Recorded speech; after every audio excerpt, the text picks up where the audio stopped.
Hello friends, welcome to home food recipes. આજે આપણે બનાવીશું સવાર સાંજના નાસ્તામાં કે પછી ડિનરમાં ઝટપટથી બનાવીને સર્વ કરી શકાય એવા હેલ્ધી મેથી અને બટાકાના સ્ટફ પરાઠા. અહીંયા સ્ટફિંગ તમે જોઈ જ શકો છો, એકદમ પરફેક્ટ ફીલ થયું છે અને પરાઠા બિલકુલ પણ ફાટ્યા નથી. અત્યારે વરસાદની સિઝનમાં મેથી હેલ્થ માટે ઘણી સારી રહે છે. તો ચલો આ પરાઠા કેવી રીતે બનાવવા એ જોઈ લઈએ. તો સૌથી પહેલાં આપણે પરાઠાનો લોટ બાંધવા માટે એક થાળામાં 1 કપ જેટલો ઘઉંનો લોટ ઉમેરીશું.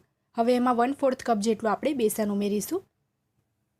સ્વાદ મુજબ મીઠું ઉમેરીશું અને 1/4 ટીસ્પૂન આપણે 5 ચમચી અજમો ઉમેર્યો છે. મોણ માટે 1 ચમચી આપણે એમાં તેલ ઉમેરીશું. અહીંયા બેસન ટોટલી ઓપ્શનલ છે, પણ એનાથી પરાઠાનો સ્વાદ ખૂબ જ સરસ આવે છે. હવે અહીંયા 100 ગ્રામ જેટલી મેથીની દાંડી કાપીને બરાબર ધોઈને મેં લીધી છે. એ 1 મુઠ્ઠી જેટલી આપણે મેથી એડ કરી છે, બાકીની પછી ઉમેરીશું. તો બધી જ વસ્તુને આપણે બરાબર મિક્સ કરીને થોડું પાણી એડ કરીને મીડિયમ સોફ્ટ લોટ બાંધવાનો છે. લોટ બંધાઈ જાય એ પછી આપણે 2 થી 3 ટીપા જેટલું તેલ એડ કરીને લોટને ફરીથી એક વખત મસળી લઈશું. આ જે છે આપણો પરાઠાનો લોટ તૈયાર છે, તો એને આપણે રેસ્ટ આપીએ ત્યાં સુધીમાં આપણે સ્ટફિંગ બનાવી લઈશું. સ્ટફિંગ માટે ગેસ ઉપર એક પેનની અંદર 1 ટેબલસ્પૂન આપણે તેલ ઉમેરીશું. તેલ થોડું ગરમ થાય એટલે 1 ચમચી સફેદ તલ ઉમેરીશું.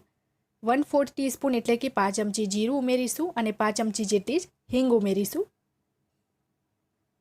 હવે એમાં આપણે 1 ટેબલસ્પૂન જેટલી આદુ, લસણ અને લીલા મરચાંની પેસ્ટ ઉમેરીશું.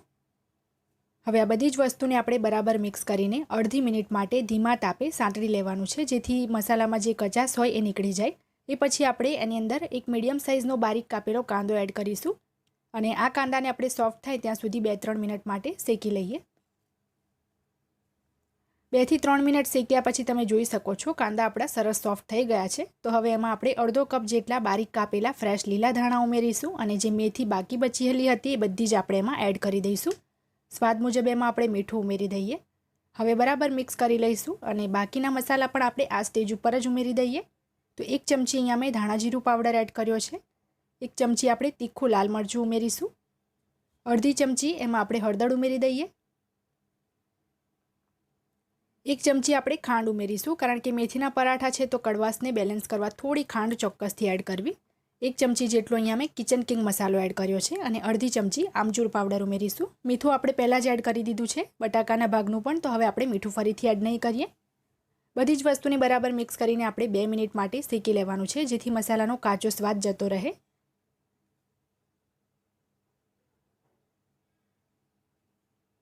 તો 2 મિનિટ મસાલાને શેકી લીધા પછી હવે આપણે એની અંદર 2 મીડિયમ સાઇઝના બાફેલા બટાકાનો માવો એડ કરીશું. બટાકાને બાફીને છીણી લેવાના છે, જેથી એમાં કોઈ ગાંઠ ના રહે.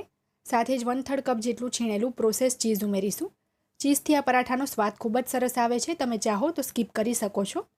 હવે બરાબર મિક્સ કરીને બસ 2 મિનિટ માટે જ આ સ્ટફિંગને આપણે કૂક કરવાનું છે. વધારે કૂક કરવાની જરૂર નથી.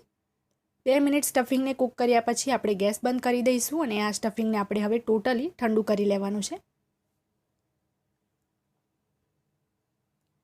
આપણે જે લોટ બાંધ્યો હતો એને પણ 8 થી 10 મિનિટનો રેસ્ટ મળી ગયો છે. તો ફરીથી એકવાર લોટને મસળી લઈએ અને હવે એમાંથી આપણે મીડિયમ સાઇઝના લુવા રેડી કરી લઈશું. હવે પરાઠા વણવા માટે આપણે લુવાને આ રીતે સૂકા ઘઉંના લોટમાં કોટ કરી લઈશું અને મોટી સાઇઝની આપણે જાડી એવી રોટલી વણવાની છે. આજે આ પરાઠા જે છે અહીંયા હું સ્ક્વેર શેપમાં બનાવવાની છું. તમે ચાહો તો એને રાઉન્ડ શેપમાં પણ બનાવી શકો છો, જે રીતે આપણે રેગ્યુલર બનાવતા હોય એ રીતે. અહીંયા તમે જોઈ શકો છો મોટી સાઇઝની મેં જાડી રોટલી વણી લીધી છે. હવે આપણે સેન્ટરમાં સ્ટફિંગ મૂકીશું. ધ્યાન રાખવું સ્ટફિંગ ટોટલી ઠંડુ થાય પછી જ મૂકવાનું છે, નહીં તો પરાઠા વણતી વખતે ફાટી જશે. તો પરાઠાની જે સાઈડની આ રીતની કિનારી છે ત્યાં આપણે હવે પાણી લગાવી દઈશું. પાણી લગાવ્યા પછી આ રીતે બધી જ બાજુથી આપણે ફોલ્ડ કરી દેવાનું છે. જે રીતે તમે વિડીયોમાં જોઈ રહ્યા છો એ રીતે આને ફોલ્ડ કરવાનું છે. હવે હળવા હાથે આપણે આને દબાવી દઈશું અને ફરીથી આપણે થોડો સૂકો લોટ લઈને પરાઠાને સ્ક્વેર શેપમાં વણી લેવાનો છે. આગળ પાછળ બંને સાઈડ થોડો સૂકો લોટ એડ કરવાનો છે. તો તમે અહીંયા જોઈ શકો છો મેં સ્ક્વેર પરાઠો વણી લીધો છે. પરાઠો શેકવા માટે ગેસ પર મેં તવો ગરમ કરવા મૂકી દીધો હતો. એના પર પરાઠો મૂકીને 2 મિનિટ આપણે ધીમા તાપે શેકી લેવાનો છે. એ પછી બીજી બાજુ ફેરવીને પણ આપણે 1 થી 1.5 મિનિટ એને શેકી લઈએ. 1-1.5 મિનિટ પછી આપણે એના પર આ રીતે તેલ એડ કરીશું.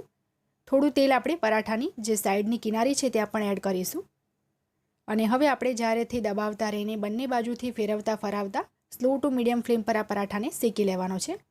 જરૂર લાગે તો થોડું તેલ તમે પરાઠાની બીજી સાઈડ પણ એડ કરી શકો છો.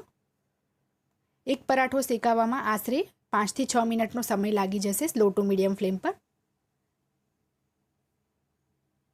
તો શેકાઈ ગયા પછી પરાઠાને આપણે એક પ્લેટમાં લઈ લઈશું અને બાકીના બધા જ પરાઠા આપણે આ જ રીતે શેકી લેવાના છે. આટલી ક્વોન્ટિટીમાં 3 થી 4 પરાઠા રેડી થાય છે. તો ફ્રેન્ડ્સ, અહીંયા હું તમને સ્ટફિંગ અંદરથી પણ બતાવું છું કે મેથી આપણે એકદમ વધારે એડ કરી હતી તો પરાઠા એકદમ હેલ્ધી છે. આ પરાઠાને તમે અથાણું, રાયતું કે પછી દહીં સાથે એન્જોય કરી શકો છો. રેસીપી પસંદ આવે તો ચેનલને સબસ્ક્રાઇબ કરી બેલ આઇકન પ્રેસ કરવાનું બિલકુલ પણ ના